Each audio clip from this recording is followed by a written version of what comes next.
안녕하세요. 저는 JK 바이오사이언스의 진아 킴이라고 합니다. JK 바이오사이언스는 미국 현지 캘리포니아 로스앤젤레스에 위치해 있는 환경, 식품, 화장품, 그리고 다른 제품들의 정량과 안정성에 필요한 실험 업무를 하고 있습니다. 그와 함께 FDA, EPA 관련 컨설팅 업무도 도와드리고 있는데요. 환경 컨설팅 쪽은 여기 현지 미국의 수질과 토양에 관한 엔지니어링 부분, 그리고 FDA 컨설팅 쪽은 FDA 등록, 수입과 수출에 필요한 제반 업무를 비롯해서 라벨 검토, 그리고 그 외 요청하시는 그 제품에 필요한 업무들의 리서치들도 도와드리고 있습니다. 현재 한국농수산유통공사, 코트라 총영사관의 자문기관으로 일하면서 미국으로 수출, 수입하시는 업체들의 필요한 내용들에 대한 여러 가지 자문을 도와드리고 있습니다. 오늘은 제가 준비한 주제는 식품 및 화장품 FDA 등록, 성분 실험 및 인증, 라벨링 규정에 대해서 여러분들과 하나하나 살펴보도록 하겠는데요. 먼저 식품에 관해서 알아보도록 하겠습니다. 네, 식품에 관해서 이제 저에게 문의 주시는 가장 많은 질문 내용이 저희가 조만간 미국으로 식품을 수출, 수입하려고 준비 중인데 FDA 관련해서는 어떤 게 필요한가요? 라는 질문을 가장 많이 주세요. 그러면 저희가 일반적으로 답변 드리는 부분은 제조업체가 FDA 식품시설 등록이 되어 있으신가요? 그리고 영문 라벨 표기가 FDA 규정에 맞게 되어 있으신가요? 세 번째는 수입업체는 해외 검증 프로그램인 FSBP가 준비되어 있으신가요? 라는 질문을 드리게 되는데요. 그 중에서도 가장 먼저 필요한 식품시설 등록에 대해서 먼저 알아보도록 하겠습니다. 생물테러법에 의해서 FDA는 식품시설은 반드시 FDA에 등록하도록 하고요. 수입식품의 선적에 대해서 사전 통지를 받고 있습니다. 미국에서 사람 또는 동물이 소비하는 식품을 제조, 가공, 포장 또는 보관하는 미국 내 또는 해외 업체의 식품시설에 대한 FDA 식품시설 등록을 요구하고 있는데요. 식품을 제조, 가공, 포장, 보관하는 해외 업체 시설도 반드시 수출하기 전에 FDA 등록을 하도록 요구하고 있습니다. 그리고 제품 중에서 산성화 및 저장성 식품 제조업체는 FDA 식품 통조림 시설 등록과 그리고 그 공정 과정 파일을 제출하는 SID도 요구되고 있고요. 그리고 건강보조식품, 식이보충제 제조업체 또한 식품업체처럼 미국 FDA 등록이 같이 요구되고 있습니다. FDA 식품시설 등록은 2년마다 등록갱신이 필요한데 매 짝수년마다 10월 달부터 12월 말 사이에 등록을 갱신하셔야 하고요. 만약에 이제 제조업체의 정보가 변경된 경우나 중단이 됐을 경우에도 60일 내에 FDA에 그 내용을 업데이트 하셔야 합니다. 그리고 FDA 등록 시에는 이제 외국 업체들 같은 경우는 US 에이전트가 반드시 필요하거든요. 그래서 그 미국 내에서 FDA와 커뮤니케이션 담당자 역할을 할 수 있는 US 에이전트의 정보를 제공해야 하며, 만약 US 에이전트가 또 변경된 경우에도 FDA 업데이트해서 보고하셔야 합니다. FDA 시설 등록 시에는 이제 올해부터 조금 바뀐 내용이 제조업체의 Unique Facility Identifier라는 UFI 번호를 기입하도록 하고 있는데요. UFI는 업체의 DUNS 넘버하고 동일하고요. DUNS 넘버를 없으신 업체들은 먼저 DUNS 넘버를 먼저 발급받으시고 등록을 진행하시면 등록하시기 바랍니다. 등록 시에는 대체로 회사에 대한 제너럴한 일반적인 정보하고, 그리고 이 식품이 어떤 카테고리인지 그 내용이랑, 그리고 어떤 공정을 이 업체에서 수행하는지 그런 내용들을 기입하셔서 제출하게 되는데, 그 이후에 이제 FDA로부터 US 에이전트에게 그 이메일이 가거든요. 그럼 US 에이전트가 이 등록 등록에 대한 그런 확인을 해 주어야만 이제 최종 FDA 등록이 완료된다고 볼 수 있습니다. 네, FC와 SID를 조금 더 살펴보자면요. 먼저 식품 시설 등록을 하시고 그 다음에 이제 해당하시는 식품이 밀봉된 용기에 포장되어 있고 수분 활성도가 0.85 이상이고 상온 보관, 냉장 조건에서 저장, 유통 및 소매되지 않은 경우의 식품 같은 경우는 pH가 4.6 이하이면 산성화 식품, 그리고 pH가 4.6 이상이면 저장상 식품으로 분류되어서 먼저 FC, FDA Food Canning Establishment 이 등록을 먼저 하시고요. 그 다음에 생산된 각 산성화 및 저장상 식품에 대한 예정된 정보, 공정 정보를 또 SID 파일에 이제 공정을 기입하셔가지고 양식을 FDA에 또 제출을 하셔야만 수출이 가능합니다. 네, 식이보충제에 대해서 조금 더 자세히 살펴보자면 식이성분을 비타민, 미네랄, 허브, 기타 식물 아미노산 등의 총 식이 섭취량을 증가시켜 식이를 보충하기 위해 사람이 사용하는 식이물질, 농축물, 대사산물, 구성성물, 추출물 또는 물질의 조합으로 정의하고 있습니다. 보통 식이보조제는 정제, 캡슐, 소프트젤, 젤캡, 분말 및 액체와 같은 형태로 판매되고 있거든요.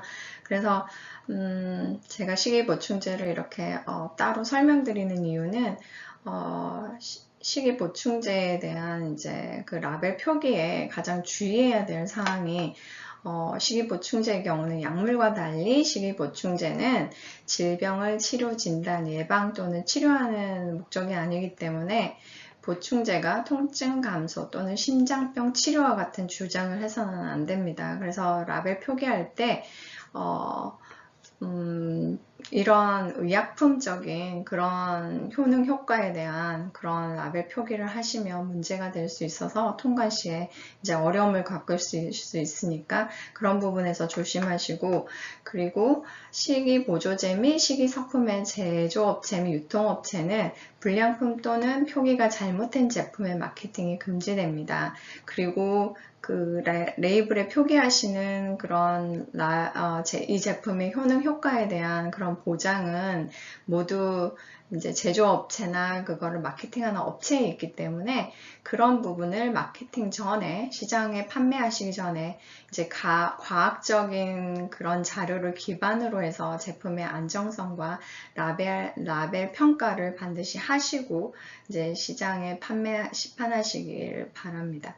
그래서 라벨에 이제 가장 조금 문제가 많이 되었던 식이보충제 같은 경우는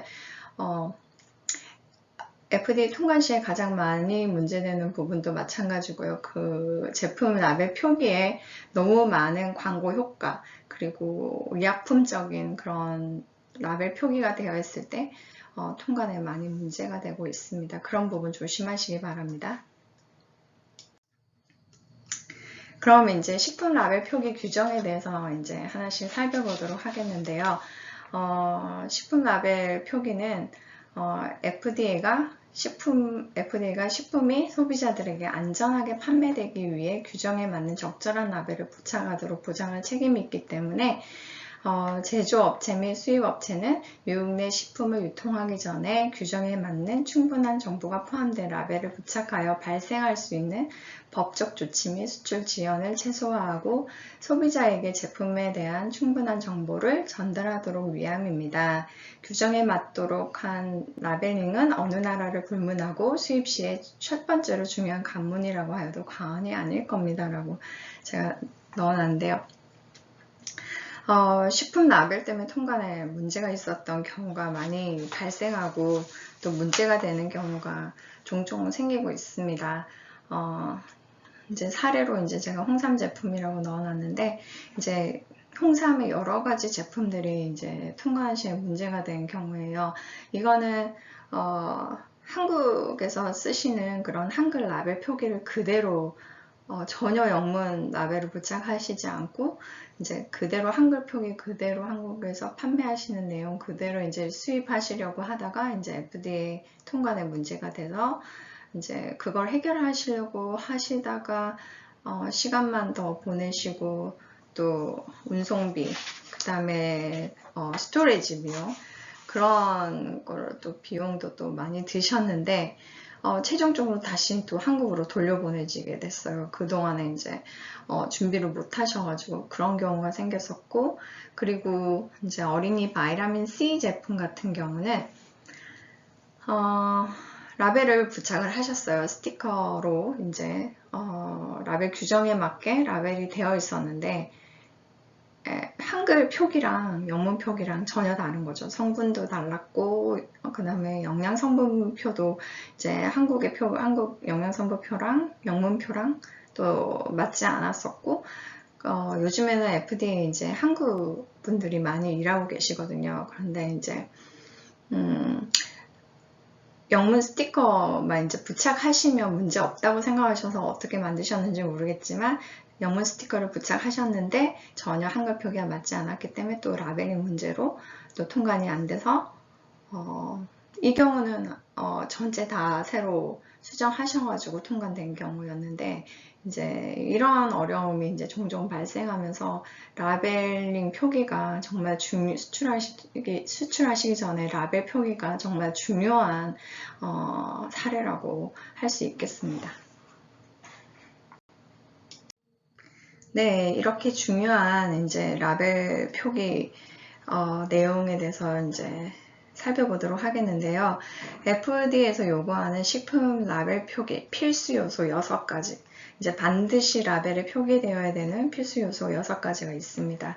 첫 번째로 제품명, 두 번째로 순중량, 세 번째로 영양정보표라는 Nutrition Fact, 그리고 네 번째로 성분 표기, 그리고 알러지 표기, 그리고 제조업체 및 판매자의 회사명과 주소를 넣도록 하고 있는데요.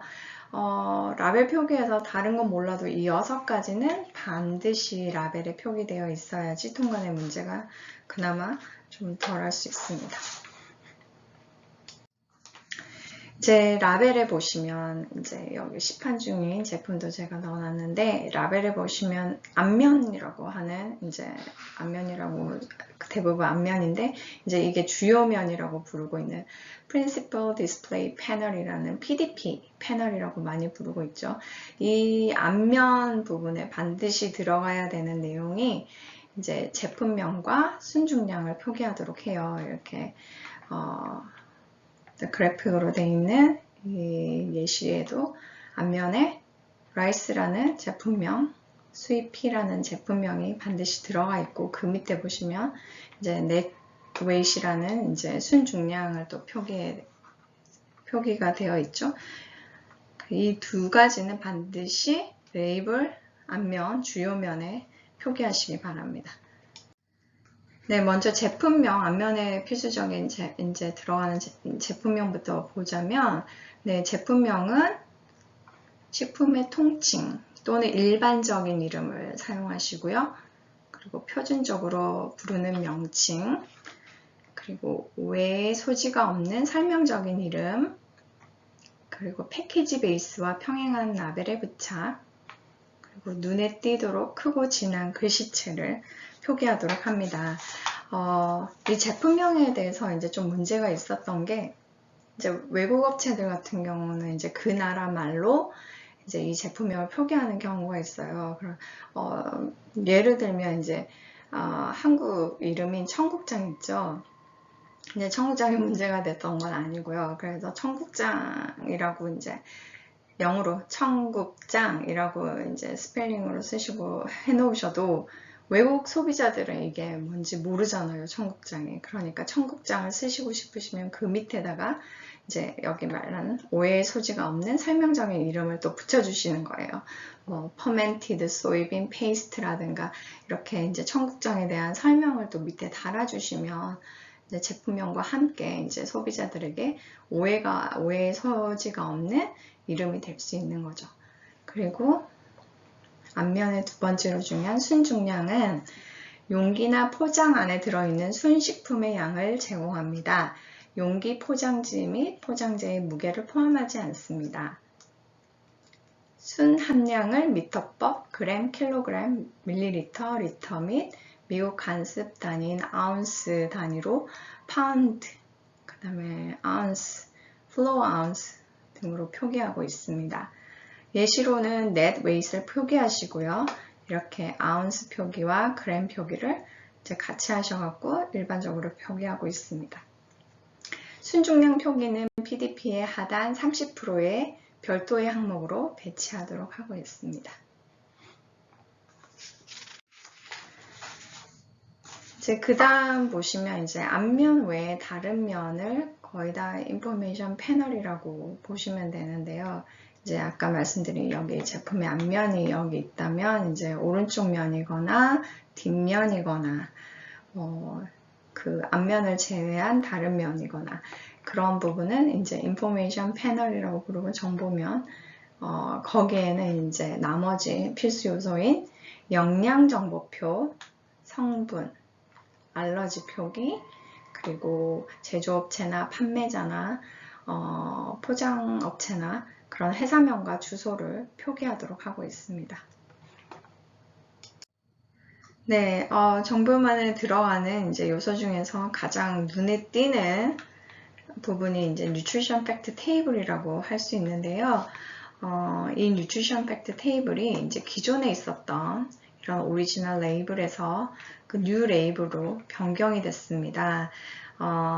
이제 수출을 준비하시는 업체들은 이제 이 뉴트리션 팩트 새 라벨을 표기를 하셔가지고 수출하시는데 지장이 없도록 이 부분에 대해서 알고 계시기 바랍니다. 현재 이제 미국 마켓에는 거의 다 이제 새로운 뉴트리션 팩트 라벨로 변경돼서 이제 제품들이 판매되고 있습니다.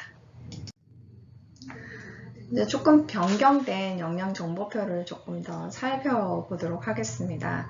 먼저 이제 가장 눈에 띄게 달라진 점이 칼로리가 이렇게 좀 볼드하고 진하고 크기도 커졌거든요. 그래서 이 부분을 지금 강조하고 있고요. 그리고 서빙 사이즈, 여기는 8 servings per container라고 되어 있는데 이 서빙 사이즈 숫자가 좀 커졌어요. 그리고 실제로 이제 먹는 서빙 사이즈 양이 이제 업데이트 됐어. 대체로 이제 서빙 사이즈를 결정할 때는 그 RACC라고 Reference Amounts Customarily Consumed라는 RACC를 참고해서 이제 서빙 사이즈를 결정하기도 한데요. 이제 이번에 이제 서빙 사이즈 업데이트 되면서 FDA에서 서빙 사이즈는 실질적인 서빙 사이즈로 표기하도록 있습니다. 성인 한 명이 앉아서 먹을 수 있는 양을 이제 실제적인 양을 표기하도록 하고 있는데요. RACC는 이제 참고로 하셔가지고 서빙 사이즈를 결정하시면 됩니다. 서빙 사이즈 때문에 문제가 됐던 사례가 하나 있었는데요.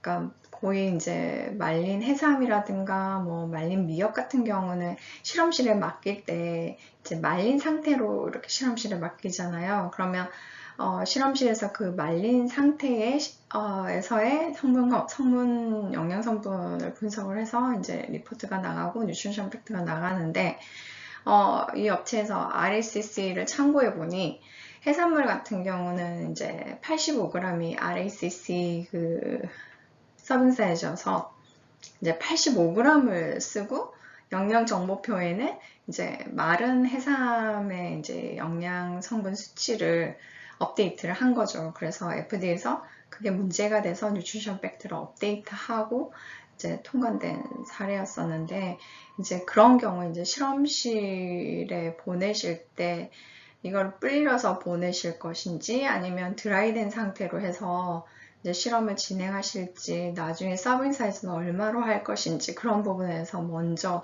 알아놓으시는 게 이제 문제의 소지를 조금 줄일 수 있다고 생각이 됩니다. 그리고 이제 퍼센트 데일리 밸류라는 이제 이 부분이 이제 수치가 조금씩 업데이트 됐고요. 그리고 새롭게 들어간 부분이 있는데 added sugar part가 새로 들어갔어요.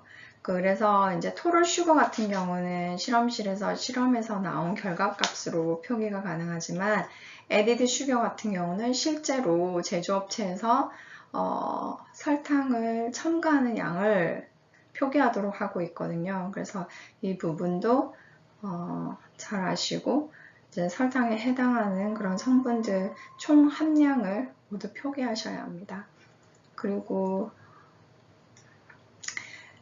기존에 바이라민 A와 C가 있었는데 이제 새로 바뀐 뉴트리션 팩트에는 바이라민 D와 포타슘이 이제 새로 들어가고 바이라민 A와 C는 빠지게 됐습니다.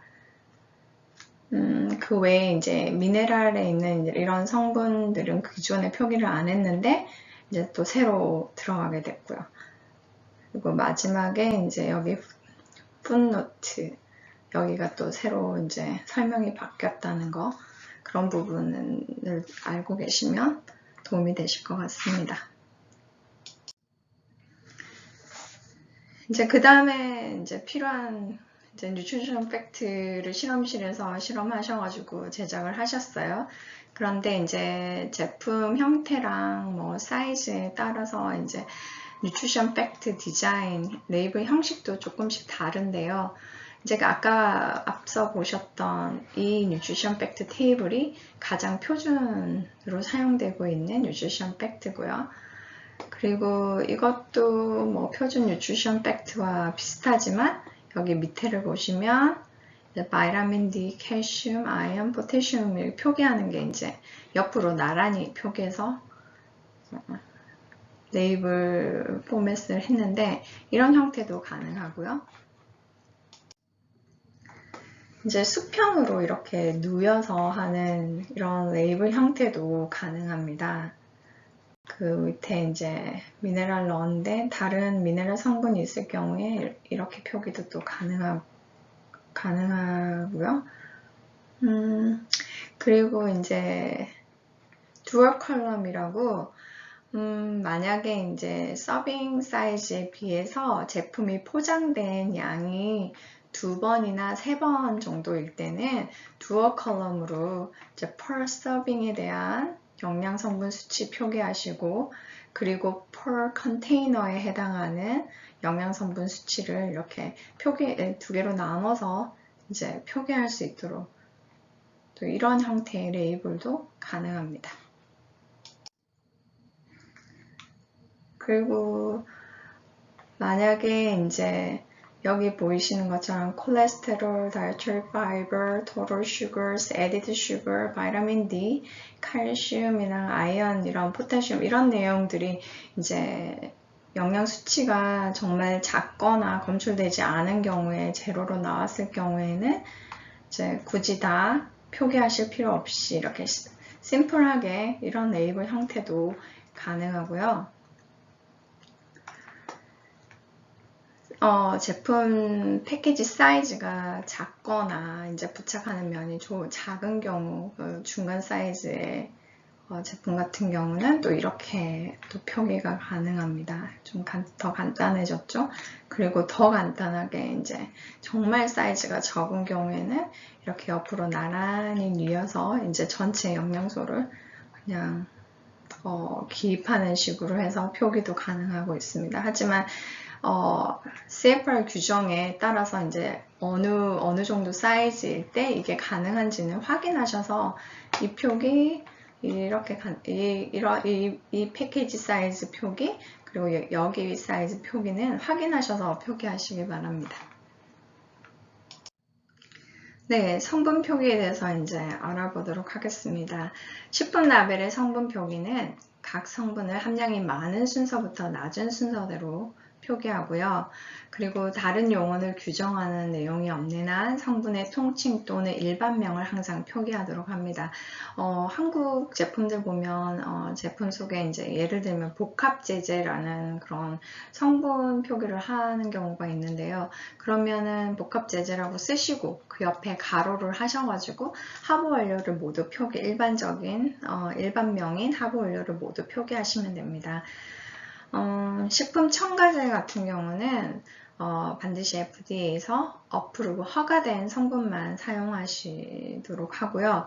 그리고 색소 같은 경우도 허가된 색소 성분만 사용 가능하니까 만약에 색소와 식품 첨가제가 포함되어 있는 성분들이면 이제 이게 FDA 허가됐는지 안 돼 있는지를 확인하시고 표기 ingredients 하시고 제품 성분을 모두 표기하시면 됩니다.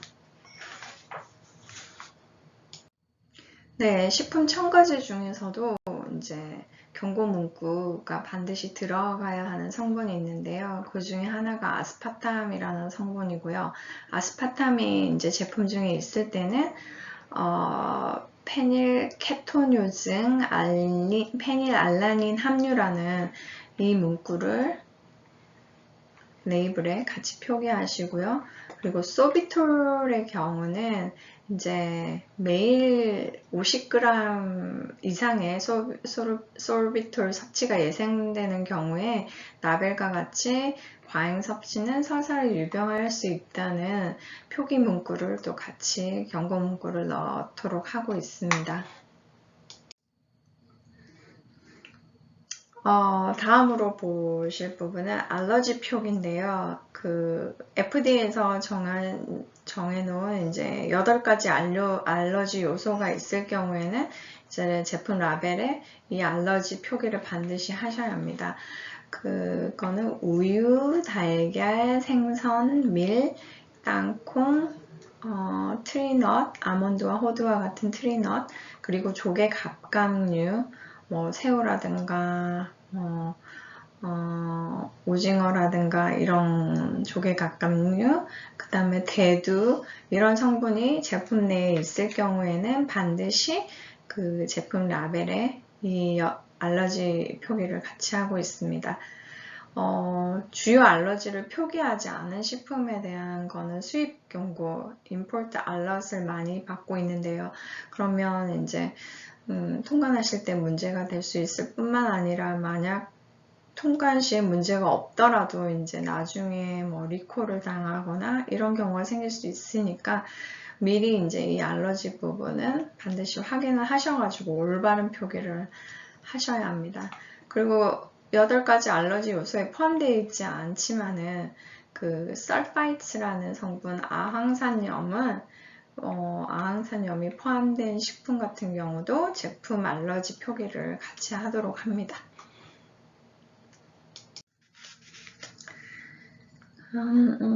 알러지 표기는 이제 nutrition fact 부착하시고 이 테이블, 그 다음에 ingredients 이렇게 나열하실 때 그 성분 안에다가 이렇게 알러지 표기를 이렇게 해주셔도 되고요. 아니면 이제 따로 떼내서 contains 하시고 그 알러지 요소들을 나열하시는 방법이 2가지 다 가능합니다. 그러니까 미국에서는 일반적으로 contains 표기로 나열하는 방법이 조금 더 많이 사용하고 있는 것 같습니다. 이제 마지막으로 마지막엔 이제 필수 요소가 제조업체, 포장업체, 판매업체들의 이제 회사명과 주소를 표기하는 건데요. 뭐 제조업체, 패커, 디스트리뷰터 모두 표기를 가능하지만 뭐 그 중에 하나만 표기하셔도 문제는 되지 않습니다. 그리고 거리 주소 표기에는 거리 주소와 시도, 우편번호 이렇게 표기하시고요. 이제 제조업체 manufactured by 외에 표기할 수 있는 표기가 manufactured for라고도 표기할 수 있고요. OEM인 업체들 같은 경우는 manufactured for라고도 표기가 가능하고 distributed by라고도 표기하실 수 있고 imported by라고도 표기해서 이제 회사명과 뭐 주소를 이렇게 각각 표기하는 방법이 있습니다. 외국 업체에서 이제 생산된 제품들 같은 경우는 country of origin을 반드시 이제 표기를 하셔야 하는데 여기 보시면 이제 거의 한국에서 우리가 수입 수출 많이 하고 있으니까 이제 많이 표기되는 게 Product of Korea, Made in Korea 이 부분을 이제 제조업체 또는 판매업체 밑에 이제 같이 표기해 주시면 네, 올바른 표기가 되겠습니다. 이제 그 외에 라벨 표기에 들어가는 내용들은 이제 소비자들에게 더 많은 이 제품에 대한 인포메이션을 줄 수 있는 내용들인데요. 이제 여기 또 제가 예시를 또 드러놨는데, 뉴트리션 팩트가 들어가고, 실제 판매되는 제품입니다. 여기 인그리디언트가 나열되어 있고, 그 다음 그 밑에 이제 알러지 표기를 하고, 그리고 여기 회사 주소랑 회사명이 들어가고, 그 외에 이제, 해동 방법이 필요할 경우에는 해동 방법을 넣어주시고, 그리고 조리 방법, 그리고 보관 방법,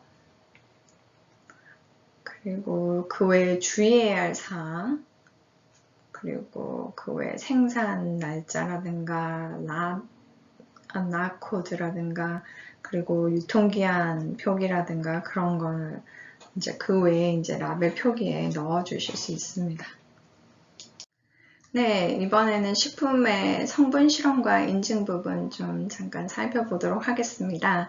앞서 보신 그 인포메이션 패널에 가장 눈에 띄었던 뉴트리션 팩트 테이블 제작을 위해서는 영양 성분 분석이 선행되어야 되는데, 영양 성분은 뭐 칼로리, 카보하이드레이트, 콜레스테롤, 미네랄, 바이타민, 그리고 뭐 토럴 슈거, 다이어트리 파이버 등등 이런 영양 성분을 분석한 후에 그 수치로 뉴트리션 팩트 테이블을 업데이트 하는데요.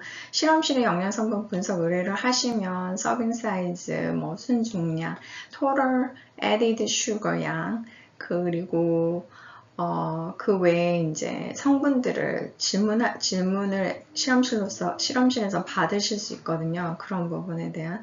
그래서 이제 실험이 끝나면 아마 대부분 실험실에서는, 미국 실험실에서는 뉴트리션 팩트 테이블을 같이 이제 제공하고 있습니다. 그래서 영양 성분 분석을 하시고, 그 외에 이제 미생물에 대한 식품의 안정성 실험에 리스테리아, 살모넬라, 이콜라이 등 병원체 검출, 지표 및 부패 유기체의 정량적 개수, 미생물 독소 검출 및 기타 특수 미생물 분석을 포함한 이런 마이크로바이올로지나 패토젠에 관한 실험으로 식품에 대한 안정성을 평가하고 있습니다. 그리고 레드, 머큐리, 카드뮴, 알세닉, 멀티페스티사이드 등 중금속 농약 잔류 실험을 통해서 식품의 유해성 평가도 할 수 있는데요. 마이크로바이올로지하고 중금속 농약 잔류 실험 같은 경우는 실험을 하시면 차후에 이제 수입자가 준비하셔야 되는 FSBP 그 해외 검증 프로그램에 이제 식품 유해성 부분 평가할 때 이런 자료를 제출하시면 이제 수입자분들한테 이제 도움이 되실 수 있을 겁니다.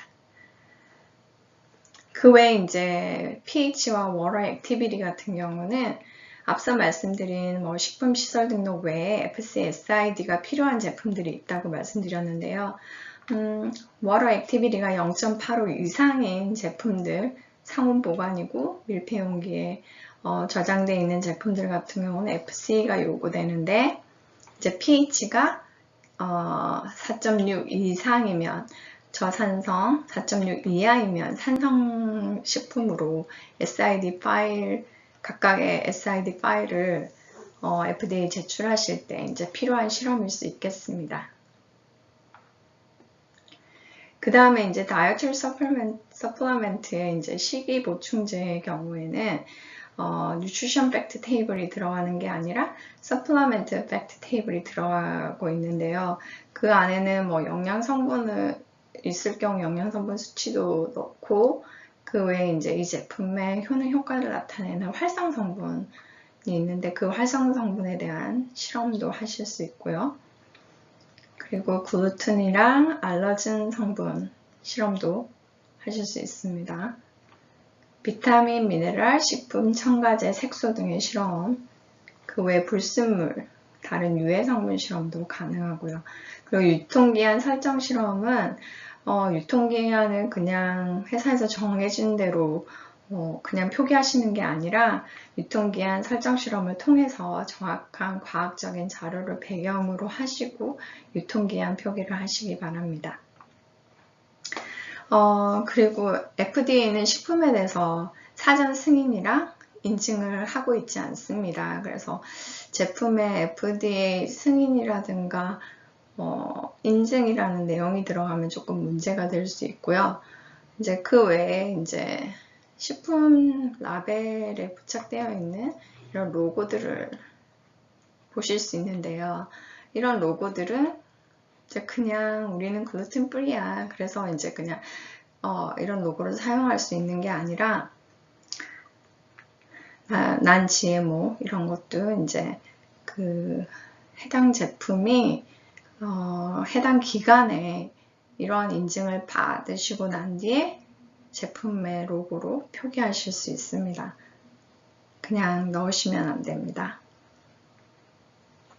확인 받으신 후에 이제 제품에 이런 로고들을 표기하시고 그 외에 이제 구체적인 실험이랑 인증 부분에 대해서 이제 각 제품마다 필요한 내용이 다르고 너무 광범위하니까 이제 구체적인 제품에 대한 그런 내용, 실험과 인증에 관해서 궁금하신 점이 있으시면 따로 연락을 주시면 해당 제품에 필요한 내용을 안내해 드리도록 하겠습니다.